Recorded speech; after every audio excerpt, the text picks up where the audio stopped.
आज हम पढ़ेंगे मॉलिक्यूलर मास। मॉलिक्यूलर मास क्या है? पहले ही कहा था कि जब एटम्स आपस में मिल के मॉलिक्यूल बना देता है,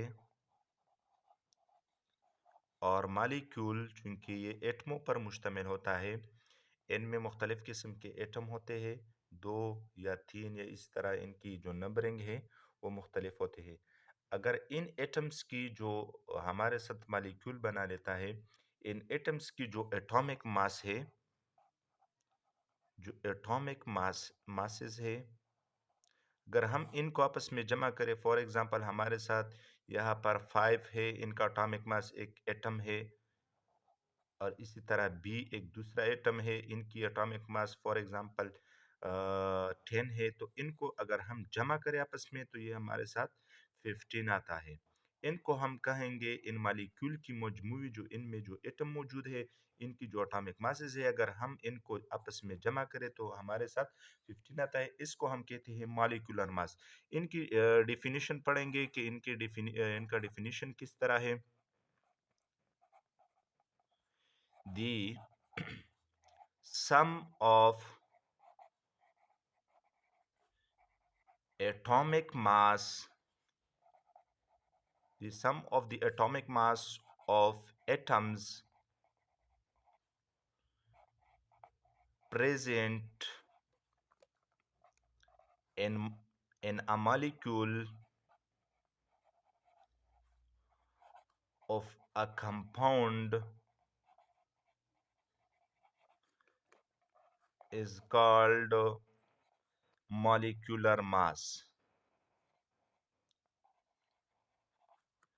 यानी मॉलिक्यूलर मास हमारे साथ एटमों की जो एटॉमिक मासेस जो मॉलिक्यूल में मौजूद होते हैं, इनकी मजमूई जो एटॉमिक मास है, इसको हम मॉलिक्यूलर मास कहते हैं।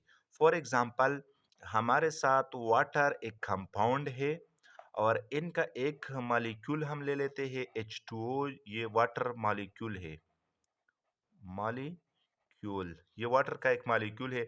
अगर हम इनकी एटमों की तरफ देखें तो इसमें 2 हाइड्रोजन प्लस एक ऑक्सीजन मौजूद है। हाइड्रोजन हमारे साथ इनका जो एटॉमिक मास है वो 1 है, और इसी तरह ऑक्सीजन का जो एटॉमिक मास है वो 16 है। अगर हम इन दोनों को आपस में जमा करें, for example 2 plus 16 is equal to 18 AMU। तो ये हमारे साथ इनका क्या हुआ, इनका ये 18 जो है ये मॉलिक्यूलर मास है। यानी ये इन एटमों की जो एटॉमिक मास है, इनकी मजमूए को हम मॉलिक्यूलर मास कहेंगे। इसके बाद पढ़ेंगे ये जो मॉलिक्यूलर मास है ओनली फॉर कोवेलेंट कंपाउंड। ये सिर्फ हम कोवेलेंट कंपाउंड के लिए जो है उसको हम लिख सकते हैं उनके लिए कि या इनको कैलकुलेट कर सकते हैं मॉलिक्यूलर मास सिर्फ कोवेलेंट। कुछ ऐसे कोवेलेंट कंपाउंड है, वो फिर जनरल में हम फिर पढ़ेंगे कि जो कि आयोनिक कंपाउंड की तरह बिहेव करता है, उनके लिए हम नहीं लिख सकते उनके लिए। इसके बाद पढ़ेंगे फार्मूला मास। फार्मूला मास हमारे साथ क्या है? हमें पहले से पता होना चाहिए कि फार्मूला मास ये आयोनिक कंपाउंड के लिए हम कैलकुलेट कर सकते हैं फॉर आयोनिक कंपाउंड। और हमें ये भी पता है कि आयोनिक कंपाउंड जो है ये आयन से बना होता है, cation plus A9. Cation plus A9 इनसे बना होता है। केटाइन क्या होता है? ये हमारे साथ मेटल होता है, और ये हमारे साथ नॉन मेटल होता है। एनाइन इलेक्ट्रोनेगेटिव होता है। अगर हम इनकी तरफ देखें तो हमारे साथ आयोनिक कंपाउंड ये मेटल और नॉन मेटल जब आपस में मिल जाए तो ये एक आयोनिक कंपाउंड बनाता है। अब फार्मूला मास क्या है, तो इनके बारे में इनका डिफिनीशन करेंगे। और the sum of the atomic mass the sum of the atomic mass of atoms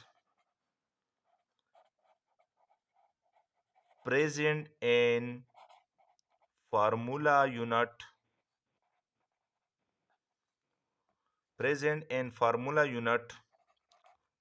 of an ionic compound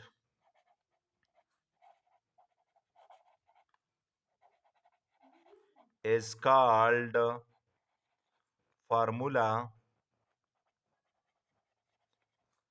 मास। यानी इसको हम फार्मूला मास कहते हैं। किस तरह? फॉर एग्जांपल हमें पहले से पता होना चाहिए कि ये आयोनिक कंपाउंड जो है ये फार्मूला यूनिट से बना होता है। यानी इनमें दो एटम एक खास तनासुब के साथ मिल के एक फार्मूला यूनिट बना देता है। फिर फार्मूला यूनिट ये आयोनिक कंपाउंड की जो क्रिस्टल है या लिटिल क्रिस्टल है, इसका जो लेटस है वो बना देता है। अगर हम इनकी एग्जाम्पल की तरफ देखें, एग्जाम्पल की तरफ, फॉर एग्जाम्पल हमारे साथ सोडियम क्लोराइड या साल्ट जो है इसको हम टेबल साल्ट भी कहते हैं। टेबल साल्ट ये हमारे साथ इनका एक एग्जाम्पल है। ये एक कंपाउंड है और इनका फार्मूला यूनिट है NaCl। तो हमें डेफिनेशन में हमने डिस्कस किया, हमने पढ़ा कि इनकी जो एटम है फार्मूला यूनिट है, इनकी जो एटॉमिक मास है, इनकी एटम इनकी मजमूए को हम फार्मूला मास कहते हैं। फॉर एग्जांपल सोडियम क्लोराइड हमारे साथ 23 है और इसी तरह क्लोरीन 35.5 है। अगर हम इनको आपस में सम करें, जमा करें, तो हमारे साथ ये 58.5 बन जाता है। यानी AMU हम इसको कह सकते हैं।